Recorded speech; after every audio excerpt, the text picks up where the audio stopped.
একটি সত্যি কথা কি, যখন মানুষ হাঁটতে শিখে তখন মানুষ বলে যে, কিছু মানুষ বলার জন্য থাকে যে তুমি পড়ে যাবে।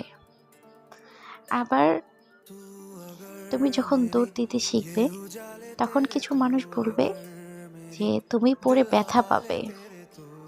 আবার তুমি তোমার লক্ষ্যে যখন পৌঁছাবে তখন তোমাকে বলবে যে তুমি হয়তোবা পারবে না, তোমার মনটা দুর্বল করার জন্য কিংবা তোমার মনটাকে নষ্ট করে দিতে, সাহস না দিয়ে তারা নষ্ট করার জন্য মানুষ থাকবে। অতএব মানুষকে এত বিশ্বাস করো না, নিজের লক্ষ্যে পা দাও, আল্লাহ ভরসা, একদিন ইনশাল্লাহ সফলতা আসবে যদি তুমি পরিশ্রম করে ধরে রাখতে জানো তাহলে। ওকে, আল্লাহ হাফেজ।